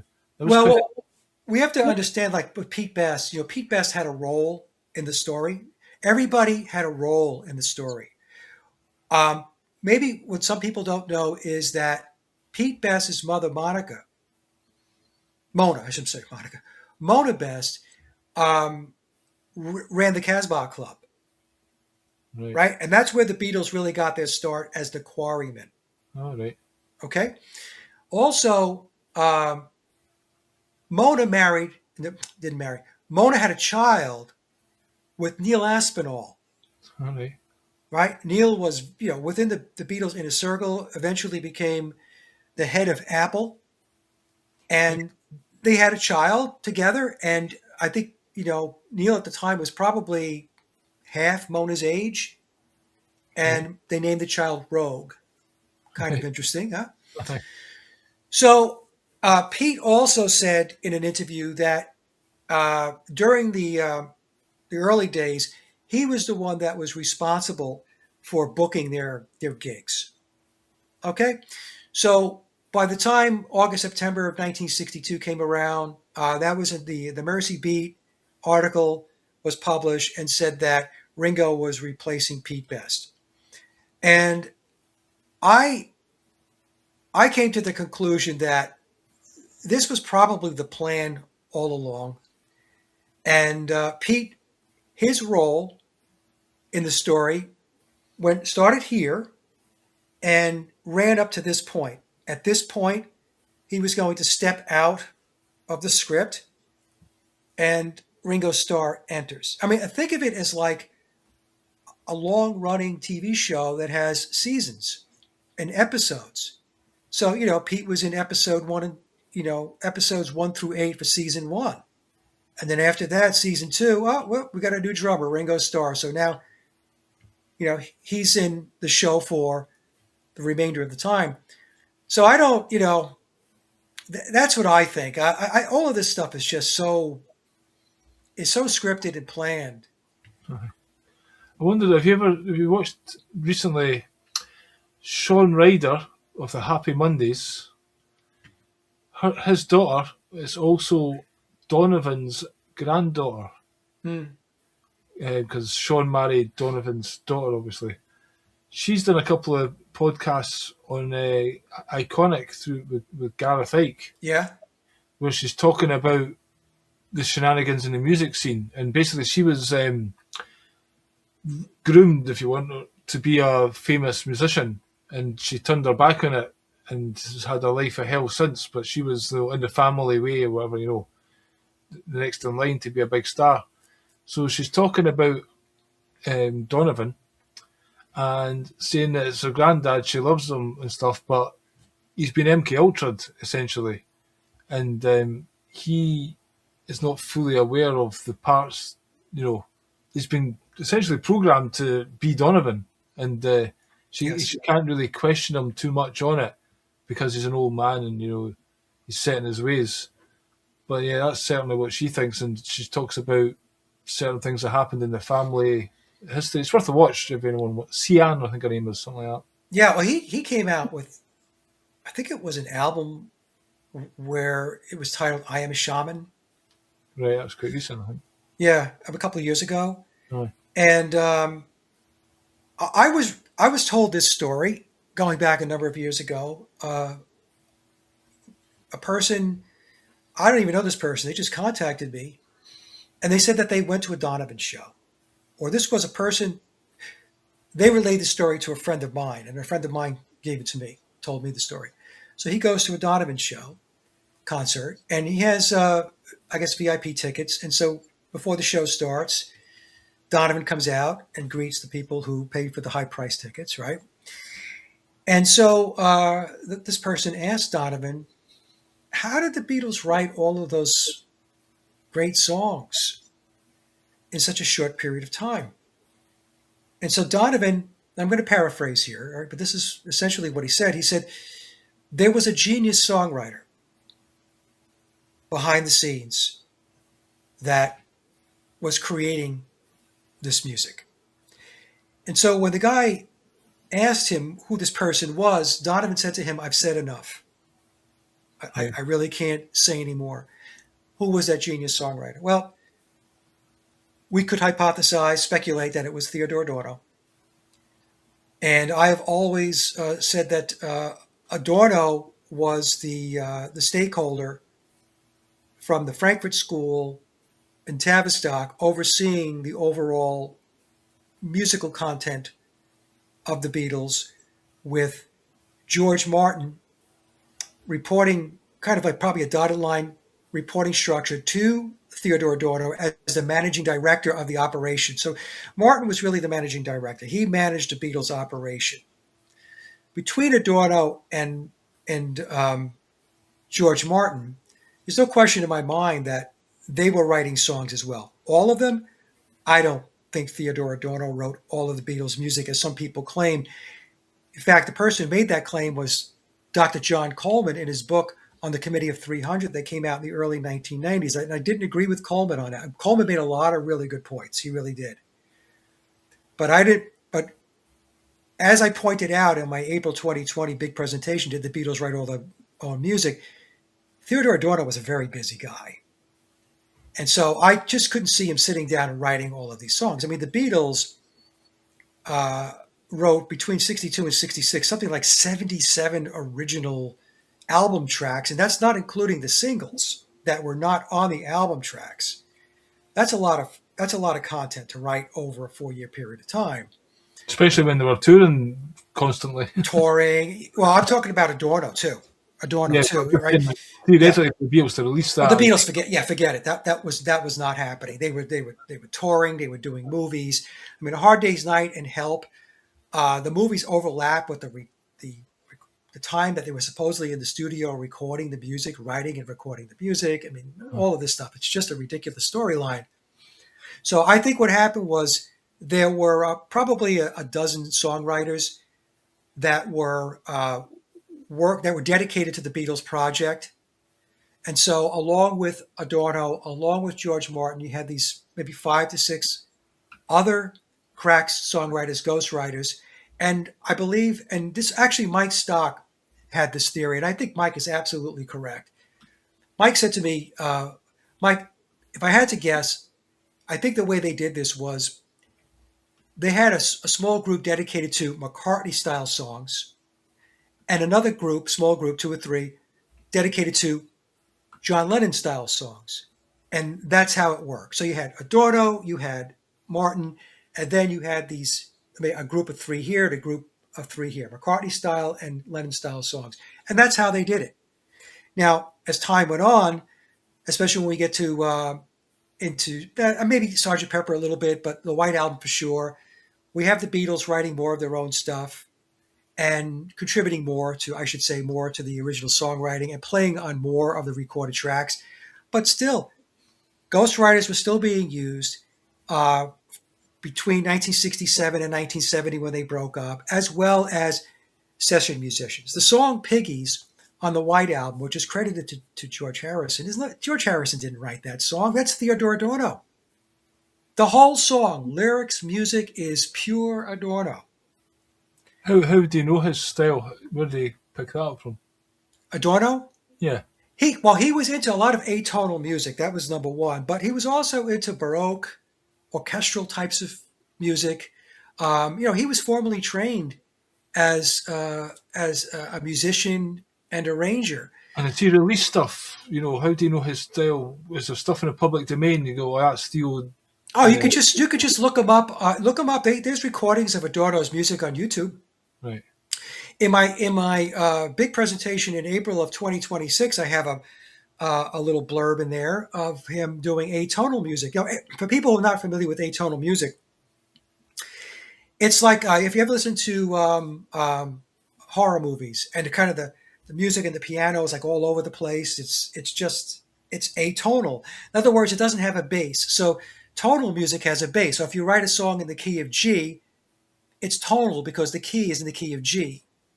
Atonal music doesn't really have a key. It just kind of bounces around. Now, if you want to extend that, atonal music is tied into avant-garde art. And Adorno liked atonal music because, he liked it because he said it's from the chaos you bring order. So there you go, right? So order from chaos again. And so in avant-garde is the same thing. It's kind of like it doesn't have order. So an atonal type of song represented in sound clips on the White Album is Revolution Number 9. Right. That's avant-garde, atonal music. Yeah. But Beatles music in general, 99.9% of the Beatles music, if we take away Revolution Number 9, was tonal. 100% of their music was tonal. I can't even listen to Revolution Number 9. It's just horrible listening experience. So Coleman said that the Beatles music was atonal. It's not atonal. The Beatles music was tonal. Adorno was into atonal music. Now, what Adorno did, questions I get asked about Adorno, and why was he, if you believe he's involved in Beatles music, why was he doing pop music, tonal pop music? Because Adorno was a cultural Marxist. And he knew that the way to alter the landscape of society and culture, to make the transition to Marxism, is that you had to utilize the pop tools to change the thinking and the mindset of the population. That's why he did that. I mean, he wasn't going to sit down and say, I'm going to write atonal music, and that's going to get everybody to flip and take on different values and different beliefs. I mean, it's a non-starter. Who's going to listen to atonal music? It's grating. So he knew that by going down the mainstream route and shaping that in the direction in which the cultural Marxists, the Frankfurt School, and Tavistock, the Committee of 300, where they all wanted to go, that's how they did it. That's how If they you look did it. at classical music, people say that was like the pinnacle of music, and like the Bach and all this kind of stuff. If you listen to that, apparently opens up your brain somehow. It stimulates things, and it's music that's designed to Expand, enlighten. Yeah. to expand, yeah. Whereas this whole theodonal or rock and roll, essentially, first of all, it's in the 440 hertz, Right. and then they've you've got your three simple chords, your Elvis, your Johnny Cash, and so many songs have come from this kind of pattern, Right. essentially. So it's like, it's the kind of locking down what it is, whereas it's simplifying the whole, what music's capable of. Right. And creating a mass market for that. And then obviously all the lyrics. I mean, a lot of it comes from the blues and the jazz, where they would Yes. use Tutti Frutti or whatever, it's like talk about sexual things in a way Yeah. people didn't realise it. So we're getting that subliminally attacking us in the 50s and conditioning us to what rock and roll is. And Yeah. It using that as started. a force. It's a lot of it started with the beat movement, Yeah. and that's why the Beatles, right? BEAT is a nod to the beat movement. Right. There was a beat poet named Royston Ellis who knew the Beatles, and legend has it that, well, I should say one version of the story of how the Beatles got their name, Beatles, was that Royston Ellis had suggested to John Lennon that the Beatles use beat, B-E-A-T, as a tribute or a nod to the beat movement. Now, the beat movement was a Marxist movement. They were hedonistic. It goes back to the old tagline, "If it feels good, do it." This all goes back to the cult of Pan, the cult of Dionysus. It's Crowleyism. Well, a lot of these So- beat poets were given acid or dope Mhm. or whatever. Not so much acid, but in the 50s, they set the groundwork Yes. for this Eastern mysticism, kind of Jack Kerouac on the road and experimenting and dropping out of society Yes. type vibe. In fact, William Burroughs was on the cover of the White Album. He was a famous beat poet. Yeah. John Lennon was an admirer of Jack Kerouac, a beat poet. And Billy did a show where he played guitar to Allen Ginsberg's beat poetry. So these were like a forerunner to the hippies or whatever, you know what I mean? They were like laying the groundwork for the 60s. Yes, yes. See, this is the thing. It's all connected. It's all connected. A lot of times people want to see it as disconnected. They just happen to be certain movements that came about at a certain time. No, it's not, because there's a very strong thread that runs through all of them. So what they did was they changed the psychological operation, they changed the tactics and the techniques as they were progressing down the road. You couldn't keep it the same, because once you covered that ground, you covered it. Now you have to move on to something else in order to move the Marxist agenda forward. And it was Max Horkheimer that said that, we're going to do this Marxism very incrementally, and they're not even going to realize that they're being indoctrinated and conditioned to be Marxists. And at some point, it's just going to be there. And it's going to be this very methodical march forward. And today, you can see it today everywhere. And today's music, Billy, sucks. Okay? Absolutely sucks. And that's by design. That's to take music and dumb it down even further and further and further. I mean, I have to listen to it when I go to work, the radio in the morning. I've been saying propaganda with the news the fucking adverts and that music is like torture. That should be Yes. against. I don't want to be subjected to that every day. I mean, I've volunteered. They're going to have, I think, took my own music and you know, rock music, whatever. And I've got lots of it here, and no doubt when you read all this stuff and watch it and listen to your stuff, it can be quite depressing, you know. Yeah. But there is actually quite a lot of good bands still out there. It's just this mainstream popular shit Right. that does go on, and it's just absolute hell to listen to Right. because they're putting shit in that. You know, you get this weird sounds in it these days, and it's just like straight from Satan's fucking arsehole, if you ask me. You know, the subliminal Yes. unease that it gives you, just there's something around underneath it that I think is quite demonic, you know. Whether it's always been there, but it's certainly more prevalent in your face now. That's what I'm saying. You know, they develop their tactics as they go along. And today's music, because they know music is a huge lever in being able to steer people's behavior, their thinking, their beliefs. And so, you know, the dumber they can make it, the dumber the population's going to be. Yeah. For the people that follow that stuff. I agree with you. I absolutely cannot. And don't get me wrong, folks, there are great bands out there. If you want to hear them, go on SoundCloud or go on Reverb Nation where the independent artists are. But like Billy's saying, the mainstream stuff, no, absolutely not. Yeah. There's a lot of symbolism as well that the Beatles have been involved in. You know, or whether, again, we talk about the Beatles, it's the operation, you know. Yeah. And like things like the Help album, Yes. and we're supposed to almost think that they're spelling out help, but it doesn't look anything like help. Right. Do you think they will just say, "Oh, just do some random poses, guys, and we'll you know, that'll do us"? Or think the Beatles themselves know the poses they're doing? Do you think they're told to do those specific poses? And what are those poses, and what other symbolism have the Beatles done? Just before we get to that, we were just talking about the cultural Marxism. I was just thinking, like, All You Need Is Love by the Beatles was like, Yeah. you know, tolerate everybody, we're all the same, etc. Then you got Imagine by John Lennon, which people are talking recently that Yoko Ono wrote the words for that, or she's trying to get some. On Imagine?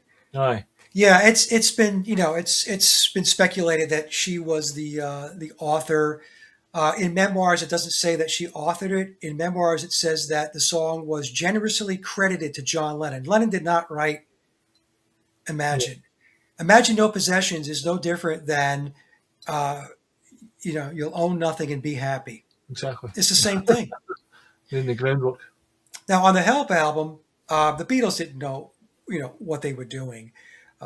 They were just told to do certain poses, and we're told the official narrative, the silly story, says that they were spelling out the word "help" in semaphore. When people hold the flags, like go to the airport, and it doesn't spell that out well, because all you need to do is take out a chart of semaphore letters, and you can see that it does not spell help. So it's very simple to decode. What it is, all of those poses on the Help album are Aleister Crowley ritual symbols.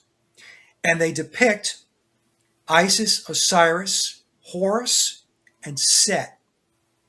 Okay? So the Help album, when I decoded it, was a depiction of the Egyptian mythology around Isis, Osiris, and the battle between Horus and Set. Of course, Set is the god of darkness and chaos, and Horus is the god of light. So it's the conflict between the dark and the light. There's no question what those symbols are, because again, you can go to, believe it or not, Crowley's religion was Thelema, and there is a site called Thelemopedia. And you can look up the ritual symbols, and you can see every one of those symbols that are on the Help album that the Beatles are posing on that site. So yeah, it was all deeply embedded. All of the Beatles first 7 albums, for the exception of A Hard Day's Night, had 14 songs, 7 songs aside, 77. It goes back to Crowley's book 77, where Crowley explains that you need to follow and pursue your own true will. In fact, the song All You Need Is Love is all about that. There's nothing you can do that can't be done. There's nothing you can say that can't be said. Right. This is all in line with pursuing your will. All you need is love. Do as thou wilt shall be the whole of the law. Love under will. All you need is love. So, there you go. I've seen some, I don't know if you're aware of, I think it's Steve Faulkner, his Spacebusters. He's done this documentary recently, and he's got a pentagram, and he's saying the reason for the pentagram is like the mind influences the body, influences the spirit to mind to body to the will to the action, and that's what the pentagram points are. But if you turn it upside down and you go a different path, basically you get to the Aleister Crowley, where you don't have the spirit kind of influencing the mind. Right. It's just the mind. So that's what do what thou wilt be. It means it's almost like your ego is demanding something happens, and you can, without first coming from God. Right. Or spirit, What do you think of Aleister Crowley? I mean, it's quite a brazen move for them to put him on the cover of an album, but again, once you know the full picture, maybe not so much, but he's got a bad reputation, and I've seen a video recently of these magicians who claim to be, the guy was in jail and he figured out magic to kind of survive in jail, and he's like very much promoting the use of white magic, you could say. And these guys kind of revere Aleister Crowley in some ways, some of his teachings. Do you think there's some good in his stuff that people could use, or do you think he's a purely dark musician? Obviously, he was getting up to stuff for kids and not like that, so he's not a good guy, whatever. But I believe, my personal opinion is Crowley was a brilliant man. He was eccentric. He was an oddball, but the occult, he knew the occult. Unfortunately, Crowley's occultism was very focused on having to pass through the abyss, through the darkness, in order to transcend, to become enlightened, and to become a god. Crowley said that every man and woman is a star, which basically is saying that every man and woman, every human, can be their own god. And and depending upon how you interpret that, I don't have a visceral problem with that myself, because if I interpret that as saying that I need to invest in myself to be the very best that I can be, okay, to me that's not a problem. People who are religious, Christianity as an example, I'm not picking on anybody, take that as heresy, because they'll say, you'll never be a god. Jesus is God. Yahweh is God. You are subservient, right? So they'll have an issue with that. But the problem with Crowley is that he was into a lot of questionable rituals that were very dark. It's always out there that he sacrificed, at the very least, he sacrificed animals. He was heavily into sex magic, especially gay sex magic. And in fact, when he took over the OTO, he made it mandatory for OTO members to engage in homosexual and gay sex magic in order to elevate to the higher degrees within the OTO. And there were people within the OTO that said, I'm not doing that. Okay, so it wasn't like everybody's like, yeah, great, sounds like a great idea. So he created a lot of conflict that way, and so there was a lot of darkness about Crowley. I mean, he was a brilliant chess player, he was a mountain climber, but he was also a heroin addict. And he thought that he could engage in heroin and not have to worry about it, because he could engage his will in order to quit and kick the heroin addict whenever he wanted to. Right. But unfortunately for Aleister, he died in 1947, a heroin addict. So, like I said, there's parts of the guy that I look at it and I say, he was clearly very smart. He was very intelligent. But there was another side of him that was extremely dysfunctional and very wayward. And so that's my take. And his religion of Thelema permeates the pyramid of power. I mean, to many in the pyramid, that is their belief system. Some people will say that Luciferianism doesn't have a holy book, and I'm like, wrong. In my opinion, Thelema is that religion. That is their guiding principles. They're going back to Crowley's Book of the Law and all of his other writings that he had on his magic. So that's my opinion of him, and because of the pyramid's investment and belief and embracing the philosophy and the ideology of Thelema, it permeates pop culture. That's why he's on the cover of Sgt. Pepper. Billy Shears is an acolyte of Aleister Crowley.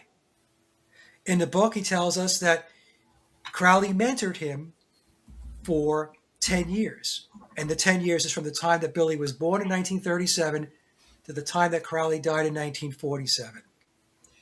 So, that's my view of him. I don't put a lot of positives on Crowley, his teachings, and where it has taken society, because it is an underpinning of how this world operates. When we talk about the world and Satanism in memoirs, it refers to Crowley as the father of modern Satanism. It just spells it out. So, like I said, I could appreciate the fact that the guy had a brain in his head and he was intelligent, but where he took his intelligence, where he took his aptitude, not good. Yeah. I was talking about him doing a ritual and leaving it open up at Inverness, his house up there. And then he was in contact with this alien character, Lamb or something like that. It's quite mad. But I know time's getting on and we're about to wrap up, but I was going to mention earlier Billy's eye. Yeah.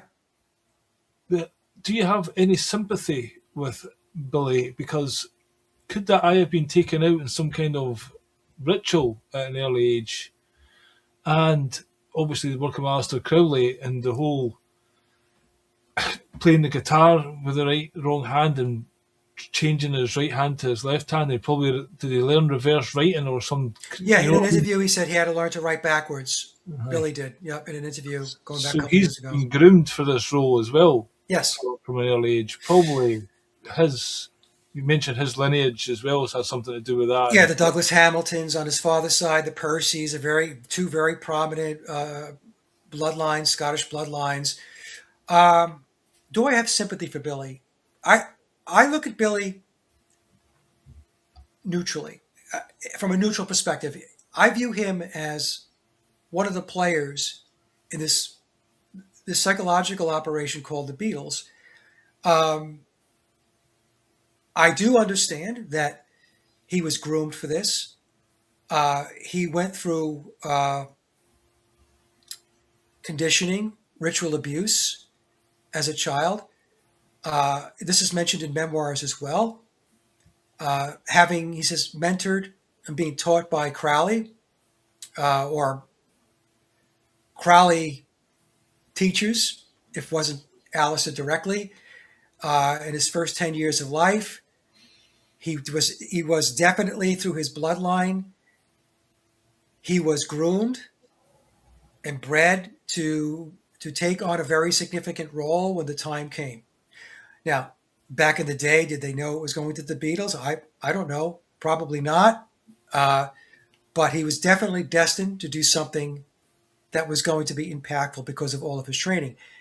In the book, it explains that when Paul McCartney was sacrificed, as the book says he was sacrificed, that the hierarchy, the deep state, those that were making decisions on this, were torn between using perpetual lookalikes and doubles to fill the role, or to have a permanent replacement.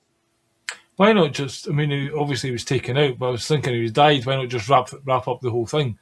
But Yeah, just like crazy. Why was the need to replace Paul? Do you think it was almost this sacrificial element, and then put it in your face to see if people would notice and the mockery of it? Do you think it's? I mean, it seems pre-planned. I mean, John and Paul did a Faustian bargain, and kind of Paul was saying he knew he was going to die and this kind of stuff. Yeah, it just seems strange. They've got a good formula. I guess Billy had to come in and do his part of it and somehow. well, Why was that replacement necessary? if you look at it from an occult perspective, the sacrifice would be an occult ritual that guarantees in the mind of the occultist the success of the band, right? Billy coming in with his occult background then becomes a de facto manager of the band, and he's able to steer the band internally toward the goals of the deep state. And as I mentioned, these goals were centered in cultural Marxism. It's very complicated, Billy. A lot of people, they don't understand it, they don't get it. They have a very simplistic view of the world. They don't want to think that there's conspiracies. They don't want to think that there's a very, very long-term strategic plan that's been in play for a very, very, very long time. They don't want to believe these things, but that's okay. They don't have to believe it, right? Everybody can believe what it is they want to believe. I'm not trying to convince anybody of anything. I did my research. I have my findings. I reached certain conclusions on my behalf. And then, I shared those conclusions. Now, whether somebody agrees with them or not, doesn't matter to me. Do you think there's anything that you could have found or potentially have found that could have made your case airtight? Or do you think the whole rubber soul thing was basically your biggest expose to kind of prove this? Is there any evidence out there you think, if only that existed? I know it's a kind of a hard one to deal with. Just kind of. I'm not trying to understand your question. Are you saying, is it just rubber soul, or? No, is there do you think there's any kind of evidence or something you would like to have been able to prove? If there was one thing that you've not been able to prove that you would like to have, I don't know, Well, I guess if I was an eyewitness to Paul dying. Well, that's the thing. What about the standing stone up in that place as well? That's an interesting one, isn't it? What's that? Standing stone up in Campbelltown. Yeah, the standing stone. That was good to get under there and see what's under that.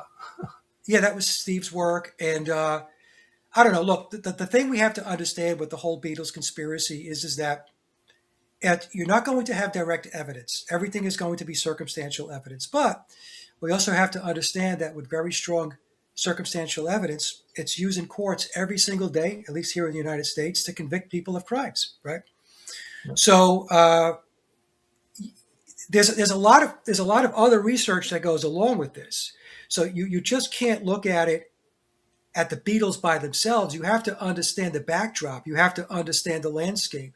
You've got to know about the deep state. You've got to know about the Committee of 300. You have to know about, the Illuminati, or, whatever you want to refer to them, to the control system. You have to know about this stuff because that's the foundation in which this stuff is built upon. And you've got to, you have to understand the Bilderbergs, and you have to understand Davos and the Club of Rome. You see, this is what all of that. I've seen something about you. Like, you got into the Beatles, and then that's led you to go into the Tavistock and everything. But I was sure you were doing shows on conspiracy things before. Yes. So it wasn't like that opened that up to you. It's maybe allowed you to go down deeper routes. No, I mean, I was familiar with I was very familiar with social engineering and Tavistock and MK Ultra. I mean, in fact, I interviewed somebody, Alyssa, going back years ago. She was an MK Ultra survivor. So I was into all of this stuff. The thing was, Billy, at that time, before I started reading the memoirs in 2016, I didn't give any thought to the Beatles being part of all of that. Yeah. You know, it was, I just didn't connect the dots. Was Weird Scenes from the Canyon out at that point? I think it was, but I hadn't read uh, the book yet. So, So I think I read the book later, a little later, but it came together like starting in 2016. And that's when, I mean, I'd like to claim that I knew all of this stuff going back way back when, but it just doesn't work that way. Things evolve over time. So, I started looking into the music industry. I mean, I already knew that Hollywood was, was part of the whole social engineering fabric. But bringing the Beatles in, I mean, I told Sophia Smallstorm in the first interview I did on this, going back to September of 2016, that leading up to that, I thought Paul McCartney was always Paul McCartney. I just chalked the whole, Paul is Dead thing up as a marketing ploy by the Beatles. It was a gimmick to interact with their fans, but I had to swallow a big load of glass when I had to finally admit to myself that I was wrong. it was quite funny that you've took that guy into your school to do the presentation when Paul is dead all those years ago. And then, 1976, that was, yeah, 1976. Yep. And his name was Doug. It was my friend Adam's older brother, and he did a whole thing on all of the clues on the albums and the backmasking and all that stuff. yeah. I've got a lot of videos here lined up to play, but we've not got time. We'll maybe come back and do them another time. But Yeah, whenever. Yeah. is there anything you'd like to wrap up with today? Oh, I see you got a troll in the comments there. Yeah. Peter and Reason. Yeah. Basically, yeah, these people that basically saying Mike's not a good researcher and he doesn't know his left hand from his right hand. But again, what do these people do? This is what gets me. The ones They don't do anything. Aye. They write stupid stuff like that. Basically, show me what you've done, mate, and then we can have a talk, Yeah, look, it's one of those things, Billy, where you just have to ignore that stuff, and I do. I just ignore it. I know what my research was about. I know the people that I worked with on the research, like Sally and others, and I know that what I have presented over the years with regard to the Beatles is true. Yeah. Now, So you get 100 comments and you get one bad comment and you focus on that one, oh, don't even worry about that stuff. Seriously, it's you get nitwits like that all the time, and it's not worth your time and energy to even pay attention to it, because the thing is, you have to transcend all that stuff, and you've got to get into the realm of critically thinking for yourself and connecting dots. Yeah, I'm just replying to this Robert guy here. Thanks very much, Robert. He enjoys the show. Actually, I met somebody at an Acid Mother's Temple gig in Glasgow, this Japanese rock band. They came up to me and said, "You're Billy Watson," and I watched your interviews with Mike Williams. I've done a show actually in a comedy show in Glasgow Festival. 3 guys from England came up to see me based on our interviews as well. So, Oh, really? yeah, they were big fans of yours. So, again, I meet people in person now coming up to me and admiring your work. And, Okay, well, I appreciate that. I mean, there's a lot of people. I've gotten a tremendous amount of positive feedback over the years, and I really, really do appreciate it. Like I said, I'm just doing my thing. That's it. I just got interested in it. I was a huge Beatle freak, and once I got into it, the tide turned, and I discovered a lot of things that I never thought existed. And I want to say hello to Robert as well. Robert is a fellow musician, and he's out of Italy, and he's a really, really good guy. Robert and I have known each other for a long time. Hi, Robert. Cool. Thanks for listening, Robert. So, yep, we'll be back some other time in the future. How can people find your work in this yesteryear album, and also the one coming out soon? Would you like to tell them about that? Yeah, just go to my hub website, sageofquay.com, SAGEOFQUAY. All of my links are there. You'll find the links also to my music website. That's a separate website. I'm also on SoundCloud, Reverb Nation, and a couple of others. Oh, I'm on Bandcamp. So that's where you can find me. Yeah, well, I was having a listen to Mike's yesteryear album, and I've listened to his other ones in the past as well. Very well produced, very good stuff. And again, there's lots of great music out there that doesn't get promoted. So go and give Mike a listen and give him some feedback. I'm sure he'll be delighted to hear it. In the meantime, take it easy. Thanks for watching, and we'll catch you in the next one. Cheers for now. Bye bye.